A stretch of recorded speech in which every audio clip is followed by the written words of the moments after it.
Hello everyone. Welcome to Visual Radio. It is the 14th of February, which I guess means it's Valentine's Day, which is why there's a lot of red behind me. And tonight my guest is Shannon Liss Riordan. But before we start our show, attorney Shannon Liss Riordan, I just want to thank the Winchester Public Library for some of these books. Some are mine and some of the libraries. They're great people, and they've got a lot of events. And coming up at the Winchester Public Library, right up the street from us, Wednesday, March 20th, 7 p.m., Cape Cod author Michael J.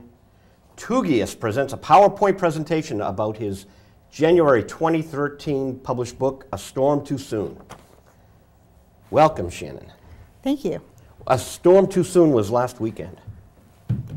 How'd you do with the storm? Oh, we did fine. A little shoveling, but it was good. We did a lot of shoveling in Medford, and then the guy who does our lawn, he did the snow blowing thing the next day, and we live at the top of a street, so you want to make sure your neighbors can get by. You know, so how long have you been practicing law? Since 1998, so going on 15 years. Very nice. And what do you specialize in? I'm a wage and hour lawyer, so I represent workers. Most of my clients are low-income workers who have wage issues with their employers. And now with the State of the Union speech the other night, the President's talking about wages. Yes. How does that impact you and your clients? Yes, well, it was very exciting that the President was talking about raising the minimum wage. Many of my clients are at the minimum wage. I represent a lot of tipped workers who actually work for less than the minimum wage because they get the employer takes a tip credit against the minimum wage. So raising the minimum wage could have a big impact on a lot of people. Do you mind if I ask about that? Because we were in a restaurant last night, and so they get a less than minimum wage. I don't understand how that can work. Well, there's a federal law and there are state laws about how tipped employees are to be paid, and the idea is that employer can take what's called a tip credit against the minimum wage for workers who are expected to receive tips. That's often waiters, waitresses, and other types of employees. But what a lot of people don't know is that in order to take the tip credit and pay, for example, the minimum wage now in Massachusetts is $8 an hour, but tipped employees can be paid the tipped wage of $2.63 an hour as long as certain rules are followed about their tips. Like they have to be able to keep all of their tips. They can't be required to share their tips with managers. They can't be required to share their tips with back of the house non-tipped employees. So what we've seen a lot of times is that employers try to use waitstaff's tips to offset all these other expenses, to pay managers, to pay kitchen staff. And if they do that, they run into big trouble when they see a case from someone like me, because what happens is if you take the tip credit but you don't follow those rules, you have to turn around and go back and pay all the workers the full minimum wage. So that can add up to quite a bit when employers don't follow the rules closely. Hey Jeff, can we have the straight-on camera? And I don't know why the lighting seems very dark. Maybe we can change from the red. That's much better, much better. And these single cameras, I don't like where they are. So sorry people out there, but I have to do a little directing here from the chair, because when we're talking to each other and the cameras aren't catching us. So we can either keep it to the straight camera, Jeff, or we can move these cameras a little to get our faces. But that's fascinating because, Shannon, just as an outsider, I would think you pay waitresses and waiters minimum wage. And if they get paid a tip, God bless them. In a perfect world. Well, in a perfect world, in some states, that is how it is. In California, for instance, employers can't take a tip credit for tipped employees. They have to pay the minimum wage and the employees have to keep their tips. In most states, though, they can pay somewhat less than the minimum wage, this tip credit wage, but again, as long as they follow all of the rules very closely for taking the tip credit. And a lot of restaurant employers just haven't followed those rules because they see the waiters and waitresses making so much money in tips, they think that they can use some of that to spread it around. And oh, hold on, Jeff. I'm going to direct the show, people. I want this camera closer. I want this camera on Shannon, and I want this camera on me. Do you mind that? No, no, not on me, on both of us. Great. That's excellent, thank you. And this camera should be for the guest. And thank you, people. This is fascinating stuff. And I appreciate that you came all the way out here to Medford. Now, can we talk about where your law office is? Yes, we're in Boston. Oh, near? Not too far from Government Center. We're at 100 Cambridge Street. Oh, and how many lawyers are at the firm? We have 9 lawyers and a staff of 7. So we have it's a small firm, but it's a pretty big sized firm for the type of work that we do. Excellent. Jeff Dearman's an excellent director, but I like changing things in midstream sometimes, and that's just me. And everyone knows my show is very laid back. And I just teach public access from the live radio show.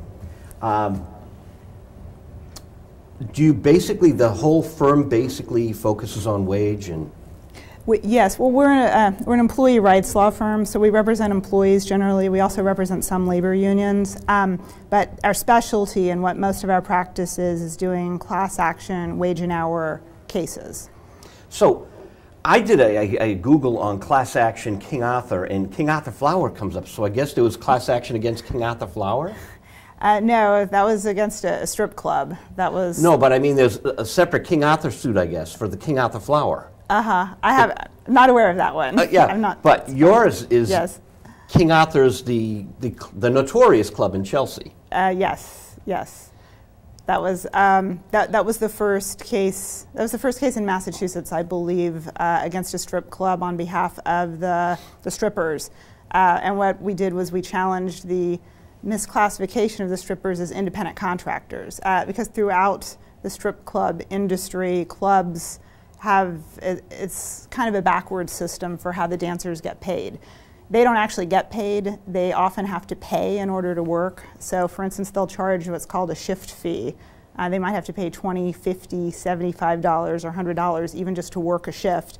And then they get tips, but then they also have to tip out a number of other types of employees like DJs, sometimes managers, sometimes bartenders.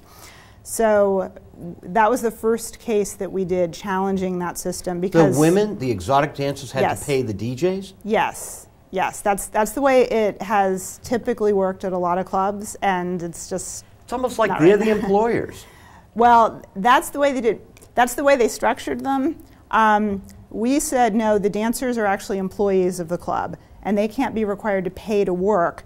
They have to get paid to work, and they should get to keep all of their tips.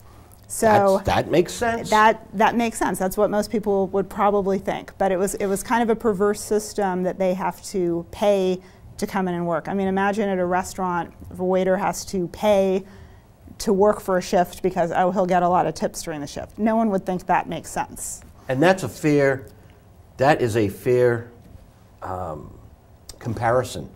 Really, a waiter and an exotic dancer. It is, because both of them are tipped employees and they're expected to get tips, and they do get tips. But that doesn't mean that the employer doesn't have to pay anything in base wage. If they follow all of these tip rules that I was describing, they can pay what's called the tipped minimum wage. In Massachusetts, they can pay $2.63 an hour. But if they don't follow the rules, and if they make the dancers, for instance, pay over a portion of their tips to the house, or tip out employees that aren't service employees, then they can't take the tip credit. And the workers would have to get at least $8 an hour, plus be able to keep all of their tips. Now, to me, it seems that the workers who are paying if the workers are paying a fee in order to work, a shift fee, and then they're paying like the DJ, they're kind of like renting the place like a concert hall or something. So they're basically the employer. Well, that's what the clubs have claimed. Some of the clubs have said that really what the dancers are doing is they're paying rent, and they're tenants who are just renting a pole, and the courts just haven't gone for that. So the King Arthur's case was the first case I argued and won, and we got a court ruling that the dancers were in fact employees, not independent contractors, and as a result they have to get paid minimum wage and get to keep their tips. And then that case set off a whole series of other cases against other strip clubs, and we've sued a number of strip clubs since then. And I think word is getting out. I think the industry is changing because they all just did it that way because that's how everyone did it. Oh, so there was a model that they all kind of followed. Yes. And since Yes. no one was complaining.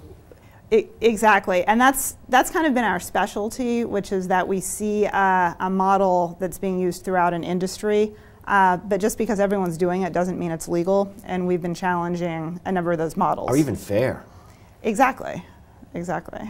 This is fascinating. So where do you argue this? So if King Arthur's in Chelsea, you're taking it to federal court? That was in state court. A lot of these cases are in state court, some are in federal court. Did you go into Boston? Yeah.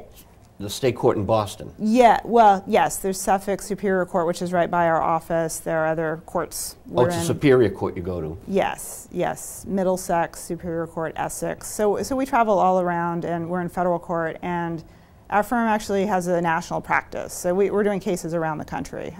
We're concentrated here in Massachusetts, but we have cases all over the place now. Wow, can you talk about a case that's somewhere else? Like any other state that you can discuss? You don't have to. Oh, no, we have cases in Florida, for instance. We have cases in Hawaii.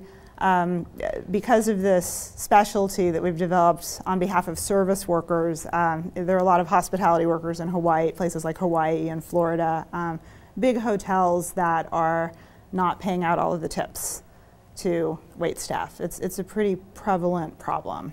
And tips is such a nebulous thing, are such a nebulous thing.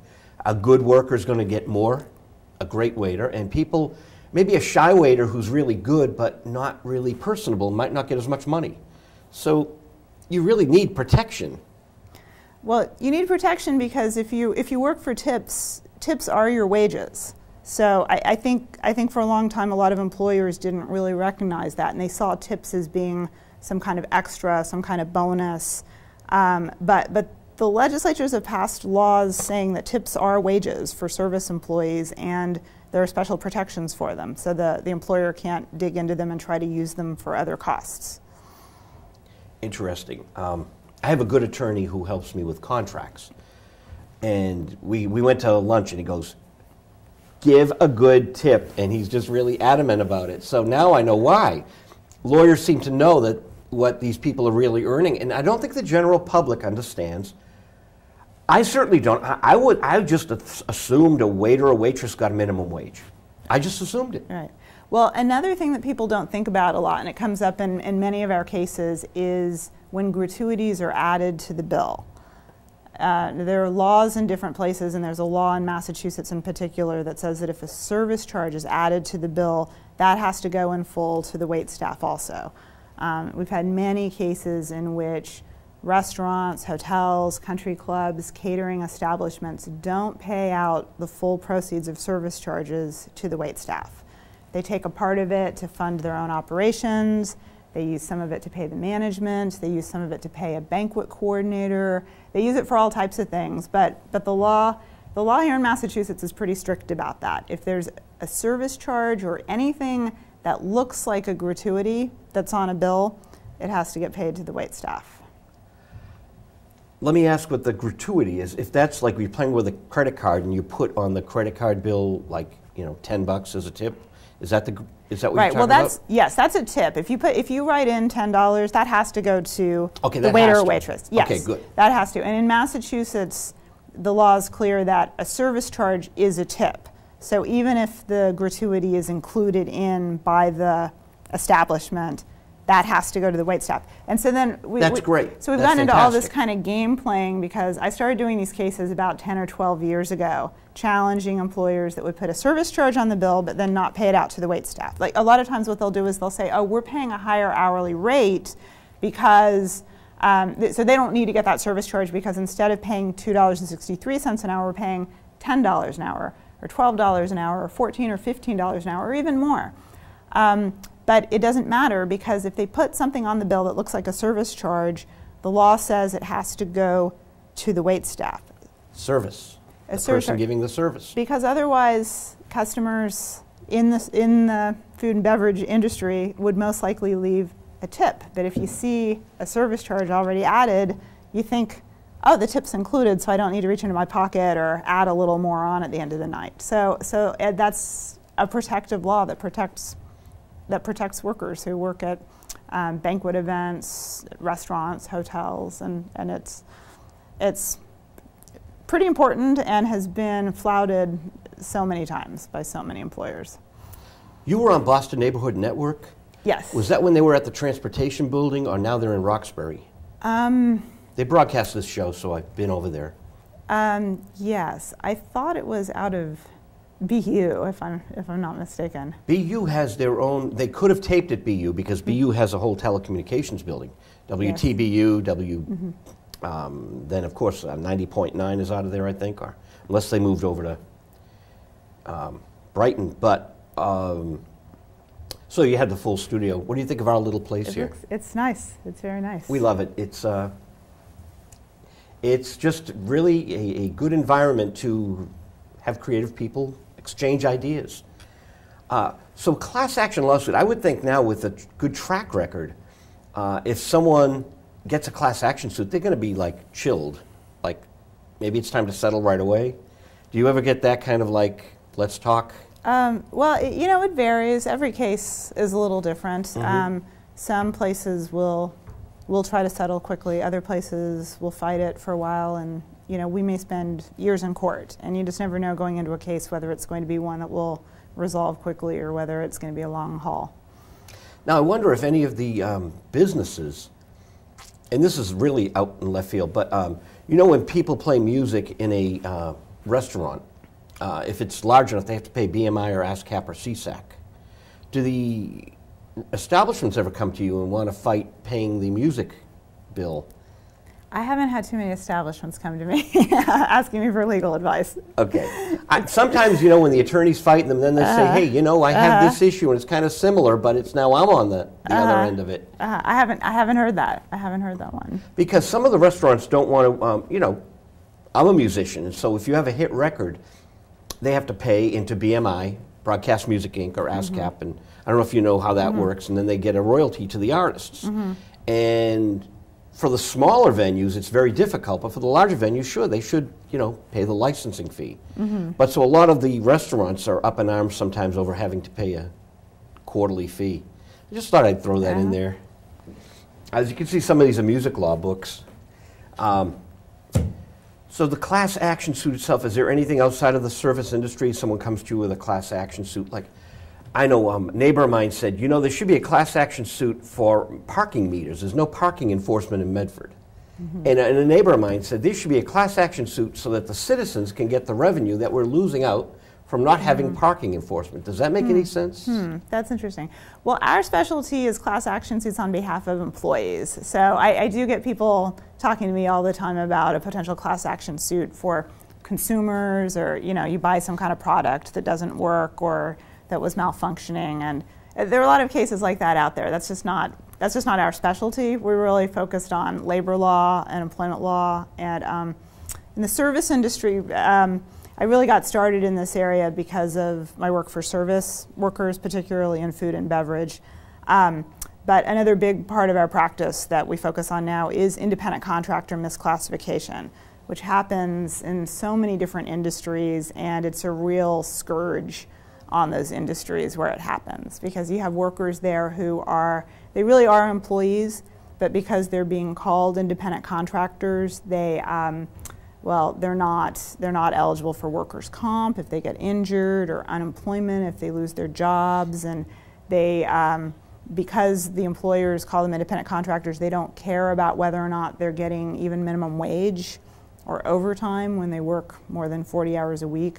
And most terribly, what happens with independent contractor misclassification is that employers, just like we were talking about with the strip clubs, they actually charge employees to work, but they do it under the guise of them being independent contractors. So for instance, the strippers have to pay shift fees to go to work, or truck drivers have to pay for their truck and have to pay for insurance in order to work. And I've done a series of lawsuits over the last 5-7 years against a bunch of cleaning companies that call themselves cleaning franchise companies. And what they do is they basically sell jobs to workers. A lot of the workers are immigrant workers. Many of them don't speak English as their first language, and they think they're buying the American dream, and they'll charge them $10,000, $15,000, $20,000 to buy a cleaning job. Whoa. And they say they're independent contractors, so it's okay to sell it to them.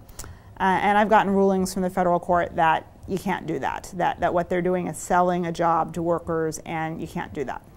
That's totally amazing. Well, you know that writers get paid per job, and so you could be working for a company. You might get 30 assignments, but you're an independent contractor. And then that way they can let you go at any time when they've had enough of your flavor, and then they get a flavor from another writer. And it's a real grind because there's no job security, there's no insurance, and the wages are usually low, you know, unless you're writing for national magazines. And so there's a lot of pockets of independent contractors that need unions or something. Yes. Well, that's another reason why employers want to call workers independent contractors, so they can't form a union. So we see that a lot in the trucking industry, for instance. Oh, that's fascinating. Yes. So in the trucking industry, they shy away from unions. Well, the employers don't want the truck drivers to unionize, so they say they're independent contractors. So then if they do try to organize, they have to go and prove that they're actually employees so that they can organize. They have to go to the National Labor Relations Board and say, actually, we're employees. So we've been involved in some of those fights. And the bigger the company, the bigger the corporation, the more clout they might have with the political climate. Well, yes, there are a lot of corporations that are not very happy about what we're doing because we're calling them to task for the way they are charging workers for jobs and really trying to shift all of their expenses onto the workers. Because that's the whole way this unsettles the whole employment system. You know, there are just some basic rights that employees have, you know, the right to be paid minimum wage, right to be paid overtime unless you're exempt from overtime, the right to get unemployment if you lose your job, or workers' comp if you get injured, and the right, most importantly, I think, the right not to have to pay to do your job. So yeah, employers have been making tons of profits by abusing the system and misclassifying workers as independent contractors, and we're really taking them to task for that. And we've made some pretty serious inroads in a number of industries. So how did the King Arthur's case come to your attention? I had a client, actually it was a client who was one of my cleaning worker clients who had a girlfriend who worked at one of these clubs, and he brought her in and said, you know, have you thought about how this is actually happening in the strip club industry? And that was the first I had seen of this. And I said, that's really interesting, so let's do the case. Oh. And we did the case, and it became a groundbreaking case. Now that's fascinating. So one of your other clients saw another injustice. Yes. Okay, now, when you decided we're going to take the case, how many other dancers did you need to sign on? You only need one. I didn't know that. To start a class action case, one person can start a case on behalf of all of their other coworkers. If everyone has been treated the same, has been subject to the same policy that's illegal, we can file a class action case if one person comes to us. I mean, oftentimes in these cases we'll have more than one. We'll have a handful of representatives, but technically you only need one to get started. Can I ask how many were in the Arthur's case? I think there were in all about 70 dancers. 70? Yes. Oh my God. That blows my mind because I just figured 15, 20. Well, you know, there's turnover in these kinds of jobs. People might work for a little while, they might work for a few months. You know, there might only be 15 or 20 working at a time, but over the course of 3 years, because when you file one of these cases, you can go back in time 3 years. There's often turnover, so there'll be more people than that involved. I had a client who was an exotic dancer back in the 80s. And she said to me, I did PR work for her. And then she ended up managing a magazine and hired me to write. Two decades later, which I thought was kind of funny. But I knew what she was doing, and she was a great singer, too. She was a really good performer. And I said, you know, you're one of the best performers in Boston. And then it turns out she was an exotic dancer. So of course, she was getting practice during the day. And then she said, you got to come see me tonight, Joe. I said, there's no way You're my friend now. I cannot go. It's only flesh. I said, I cannot go see you perform. Let's keep our friendship. I mean, I'd stay over a house in Jersey and everything. You had to keep that professional boundary. She thought it was all professional, and I'm happy I declined to this day. Yeah. Very beautiful woman. I'm happy I declined. Yeah, it changes your image of. Yeah, it's a big business. It's a big business.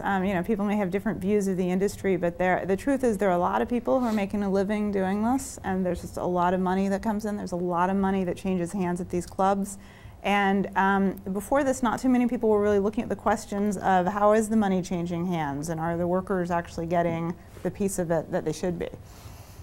Fascinating stuff, and there is stigma against. I call them exotic dances from the movie Independence Day. That's where the president's wife would say that to Will Smith's girlfriend. Oh, ballet, exotic. Oh, I'm sorry. She apologizes to her. The stigma seems to have gone away because it's an industry where there's some respect, and maybe because of your hard work. These are human beings doing their work, and there's a lot of money, so people want this service. It is. I mean, we have clients who are feeding their kids on this work. Right. The woman in Independence Day was, my child is worth it. Mm-hmm. No, so God bless you for doing the right thing for these people, and they're working hard. They should be paid their money. They should be paid fairly. Exactly. Yes. So now there are more cases in Massachusetts. But are there other cases that come out of these, like the cleaning person brought you the dancers? Mm-hmm. Do you find other cases now from the dancers saying, hey, what about this? Yeah, well, yes, that happens. We'll sort of tap into a whole industry because someone comes to us and points out, hey, have you seen how this is happening there? And then we'll do one case and another case, and then it kind of unfolds into a number of others. So for instance, recently I started some cases against taxi cab companies. So we're representing cab drivers in Boston and in some other towns who are called independent contractors, and just like with the strippers, just like with the truck drivers, they have to pay to work. So in the city of Boston, cab drivers have to pay, most of the drivers, many of the drivers are shift drivers, meaning they have to pay a shift fee to work. Sounds familiar. It is, yes. It's the same basic concept. There's an amount of money they have to pay just to get into their cab, and then they have to pay for gas. They have to pay for tolls if they don't have a passenger in the cab. There are other expenses they may have to pay. A number of companies charge them for insurance, and cab drivers can spend 12 hours driving a cab and not bring in enough money to pay all those expenses. Oh my God. And it happens every day. Now, we live in Medford, and at the city council meetings, there are a lot of cab drivers coming up to city council in Medford and getting a license in Medford. And so the city council is now questioning, why are all these people from Boston coming to Medford? So it seems to be like a smaller fee for the license, and there seems to be a company that they use as an address. So the city council went over to the address and checked it out. But now there are things being tabled. It's really fascinating hearing all this, because we go to the council, myself and some colleagues, just to watch how our city works.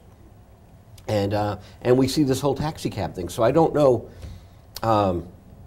I didn't know that was going on. Thank you for enlightening me.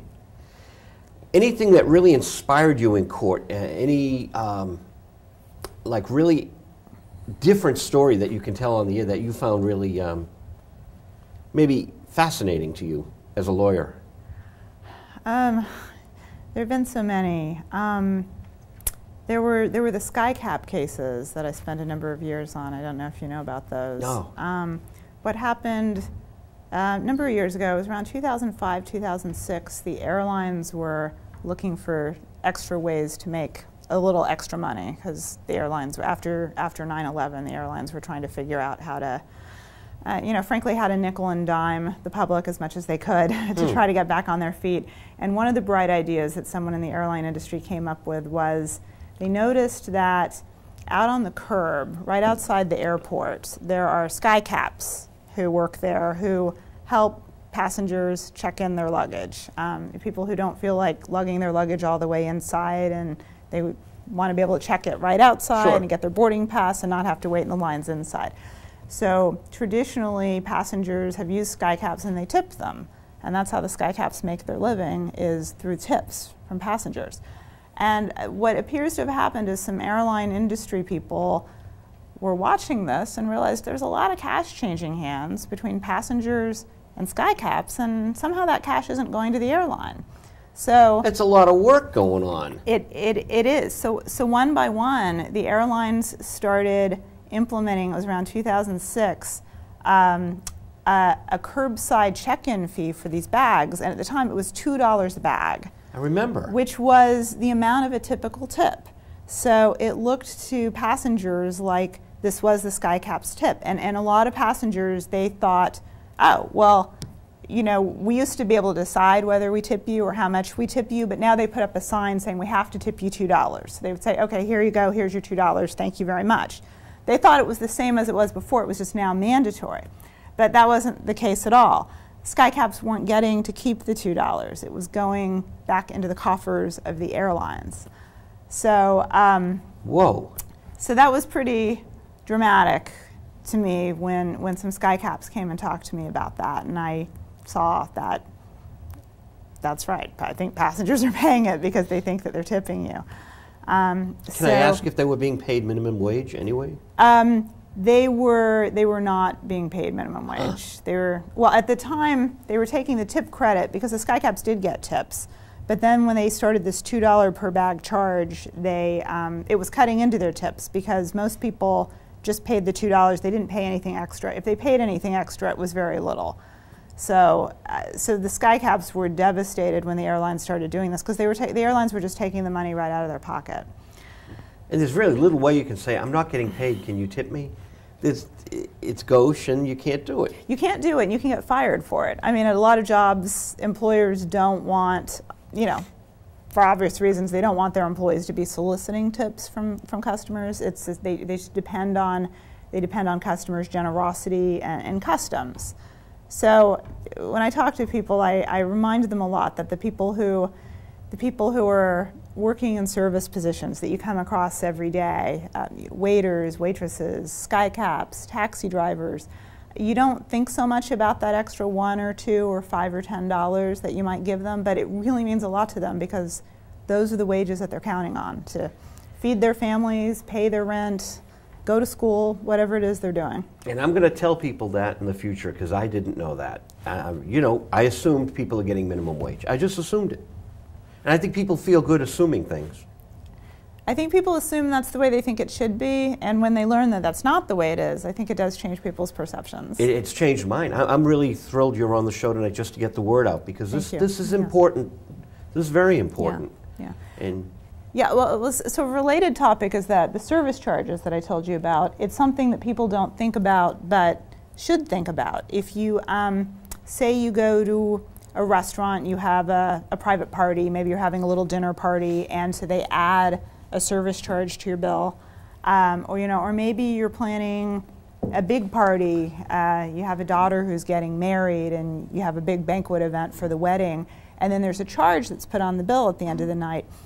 Most people are too polite to ask too many questions about that charge because they don't want to be embarrassed. They just think they're supposed to know what it goes to, and they just don't ask a lot of questions. And most people think that those charges are the service charge or the gratuity for the wait staff or whoever served at the event. And so they're unlikely to add a little extra onto it, or they might add a little extra onto it because they think most of the gratuity is already included. And the employers who tack these charges on want people to not ask questions. They want you to think, yeah, that's the gratuity, so don't worry about paying more for the wait staff. But in reality, the wait staff may not be getting that charge. Or they may not be getting all the charge. They might be getting part of the charge. So something else that I encourage people to do is if you're in that situation and you see these charges added to your bill, ask what they are.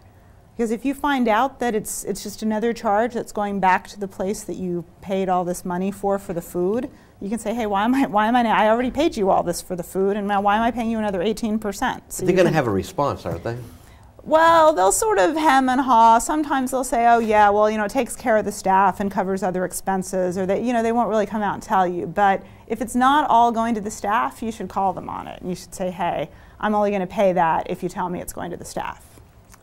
I went to pay my Comcast bill, our Comcast bill for the house 2 weeks ago. And there's a long line, and it was a very long. They're shutting down some of the payment centers, so they're consolidating. They pay less staff, and there's a longer line. I counted 17 people, and I said, could I see the public file? Now, do you know what a public file is in media? No. You can write a letter to a radio station. Sports Radio WEEI, Glenn Ordway was fired yesterday. But they're letting him stay on the air because they trust him, that he's not going to go bonkers. And he's getting a lot of credit for doing his last 3 days knowing he's fired. Tomorrow's his last day.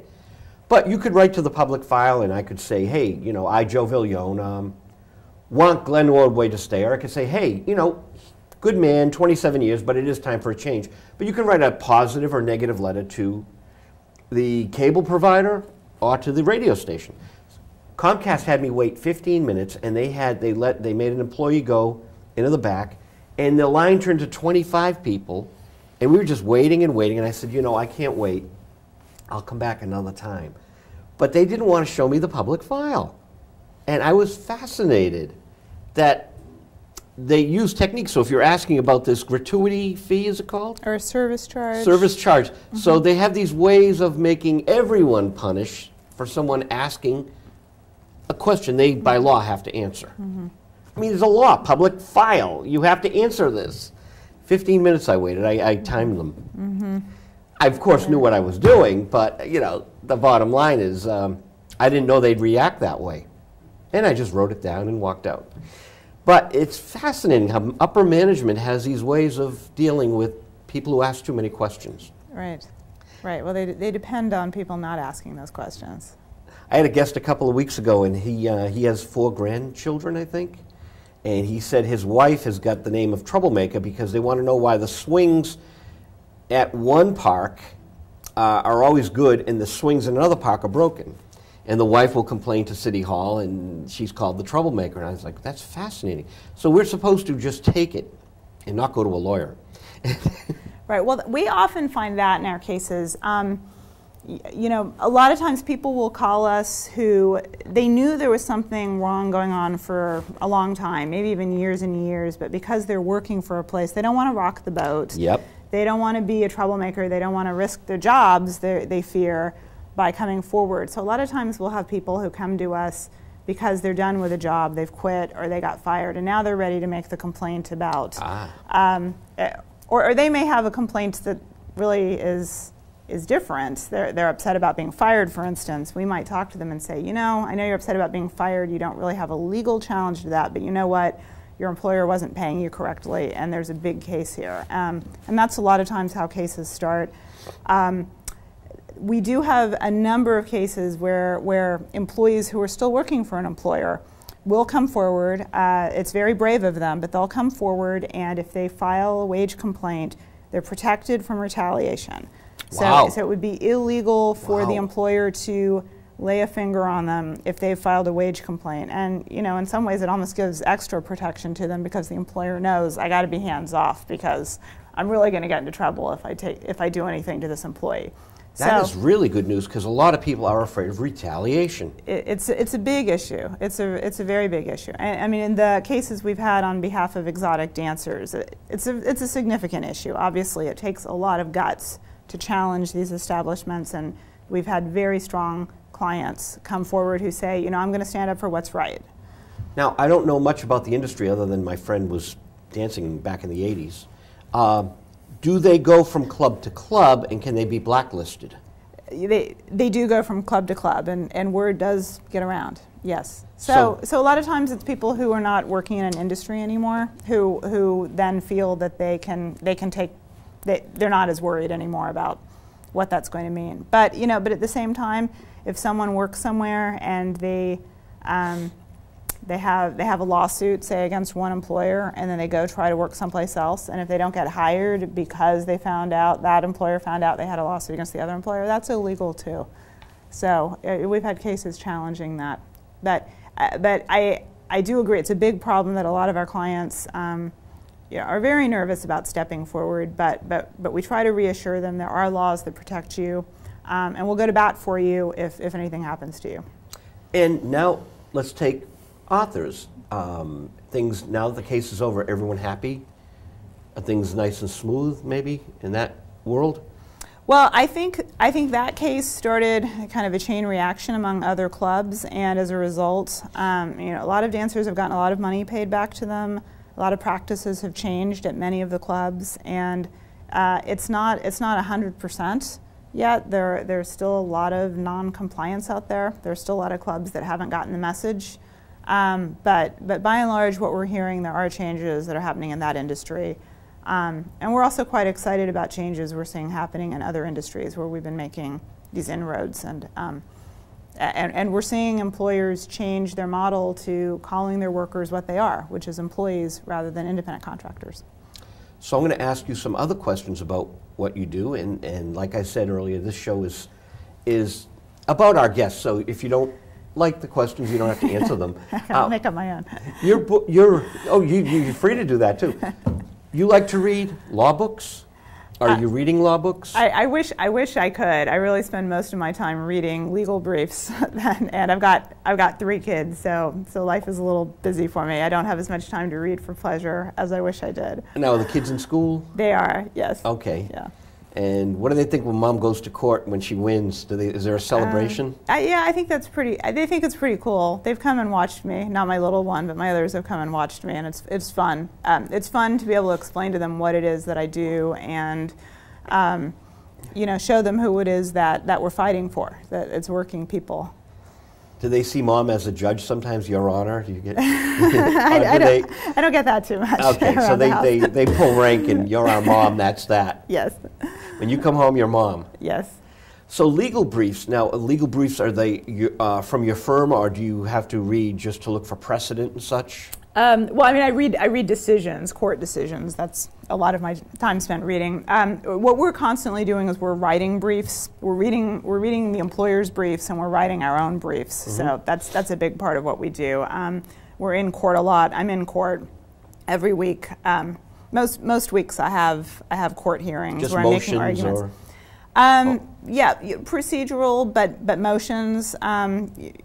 I spend a lot of time arguing in front of judges some pretty intense legal issues, and it's really exciting, and that's really what I love. I mean, I love what I do because I love helping people and making changes, systematic changes that I think can really affect people's lives, and the day-to-day aspect of it. I love being in court. I love making arguments to judges. I love having a trial and getting up in front of a jury and making an opening or a closing statement and really plead a case to a jury and tell. The great thing about the jury system is that you can just talk to everyday people John Q. Public about legal issues, and they decide what's right. So it's really powerful to have clients who can get up in a courtroom and then in front of a jury present their case, and so I love that part of it too. And with dancers, they're probably not intimidated by being on a witness stand because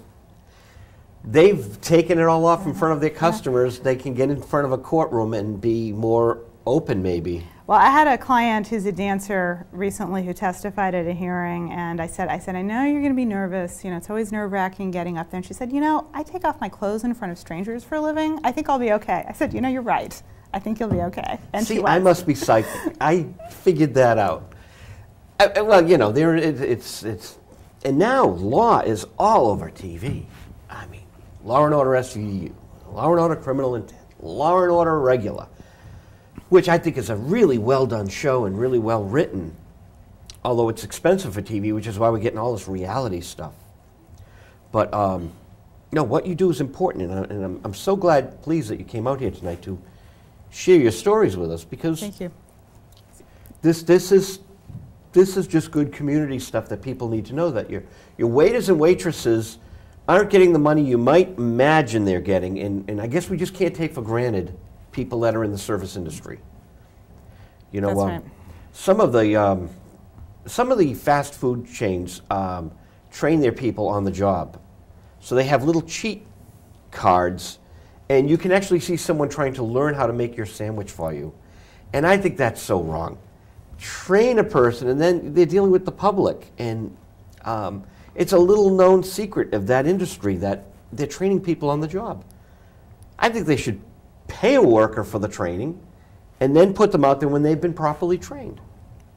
I mean, we're access producers. We join an access station, but we are taught how to use cameras, how to edit, how to film, but we're volunteers, and this is a fun thing we do. People that are getting paid and that's their job, I don't know, especially handling food. I want someone trained to handle my food. That's my 2 cents. Yeah, it makes sense. So, any precedent you found that you said, that's interesting, I don't think people have seen this in a while? Well, there is a big area that I'm spending a lot of my time fighting in court now. It's a really important area. It doesn't get a whole lot of media attention because it might seem a little legalistic, but it's actually really, really important, and that has to do with forced arbitration, which is basically what companies do now, and they do it so that they don't get sued. They do it to try to keep their employees from suing them, and they also try to do it to keep consumers from suing them, and they put in these contracts this really tiny print that no one ever reads, and that you couldn't read even if you tried to, because it just doesn't make any sense. They put all of these provisions in these contracts that basically are keeping people from coming together and bringing a lawsuit against them. So in other words, they know that in the cases that we do, the wage and hour cases we do, for any one employee, the amount of money that they're owed because of the wage violation, it's a lot to them. It may not necessarily be enough to merit a lawyer or starting up a whole lawsuit over it. So it's because employees can come together and challenge these policies that it makes these lawsuits worthwhile to do and financially viable to do. So these companies, what they've been trying to do is force employees to have to go to arbitration if they want to bring a claim, and say that one by one everyone would have to challenge it individually. And they know that most people aren't going to do that. And it's just a cost of doing business to pay off the 1 or 2 or 3 or even 10 people who go through the trouble of doing it, while they're making money by not paying the hundreds of people who are subject to the policy. So a lot of my time recently, a lot of what our firm has been doing, a lot of firms like ours around the country are challenging these forced arbitration clauses that are trying to stop people from being able to band together and make these challenges. And unfortunately, the courts the Supreme Court has really not been good on this issue. The Supreme Court is allowing employers and companies to go further and further to put these fine print agreements in these contracts that no one will ever read and strip away people's rights. And it's a big problem. We're really hoping that Congress will step in and do something about it. It sounds a little esoteric, but because of these arbitration clauses, a lot of these cases could be really difficult to bring in the future. Thank you so much for being on the show. I'm going to talk to our movie guy now. I want to tell everyone that you had a nice congratulations on the Globe article in December. It's called Attorney Former Workers to Bid for Upper Crust. It's worth checking out. We're going to talk to Frank Delestrito. I've got one last question as I dial him. And do you mind staying as we talk to Frank? Yes, I'd be happy to. Disclosure. Did you see the movie Disclosure? I did not. Demi Moore? They have a mediation, which is actually a forced arbitration. But I thought of that when you brought that up. Michael Douglas sues Demi Moore in Disclosure. Delestrito, talking about movies. Hey, Frank. Welcome to the show. How you doing, Joe? Good. How did you come through the big blizzard? We did okay. We did okay here in Boston. That's good. We, usually when there's bad weather, it's calls coming from the East Coast down to Texas to ask us about the hurricanes. And this year, it's been the calls have been going the other way. We've been calling about Sandy and then about the superstorm. Say hi to Shannon, my guest tonight. All right. How you doing, Shannon? Hi, I'm good. How are you? All right? He's in Texas. And we're talking Alfred Hitchcock. We are. Our series continues. That's right. Let's see, last week we talked about The Manx Man, which I believe you're showing tomorrow night. And tonight we're talking about The Ring. This is another silent movie. This is Hitchcock's fourth film. 9 silent movies. Last week's the movie you're showing tomorrow night that we discussed last week is The Manx Man, which is his last silent movie. And this is the only movie that he wrote an original screenplay for. And he did a lot of writing. You know, he and his wife were often heavily involved in the scripts of his movies, but he never took a screenplay credit for an original screenplay again. And everything he had worked on after this, I believe, was an adaptation from a book or a play or something else. And the hypothesis is he had no trouble with the visuals, but dialogue didn't come naturally to him.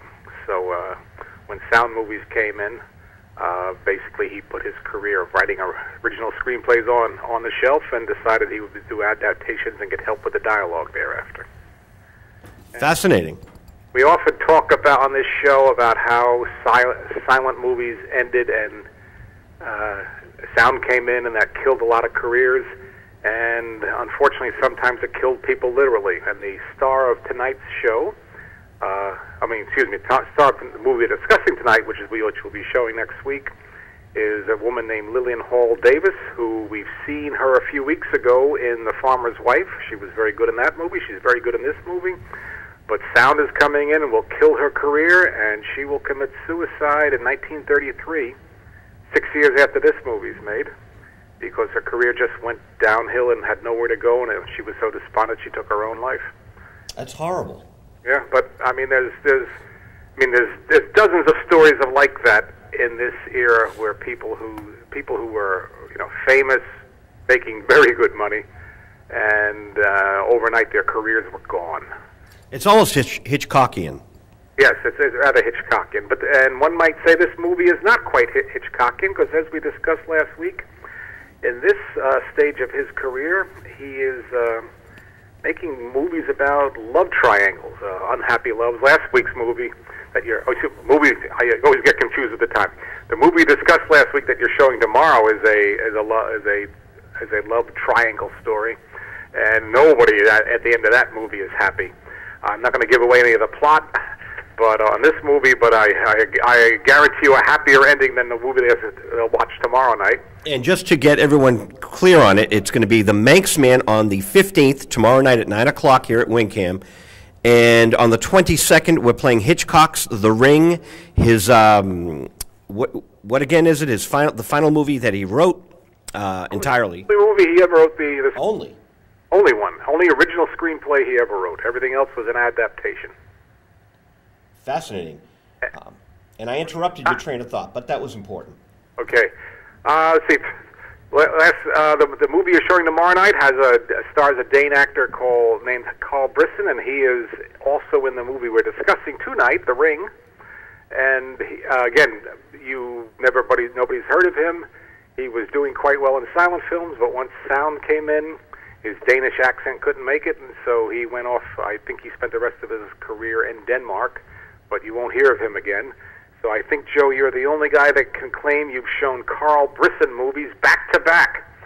So congratulations. And Carl Brisson made 2 Hitchcock movies, and you're showing one tomorrow night and one next week, which is The Ring. And Arnold Schwarzenegger thanks us for that. Yes, okay, yeah.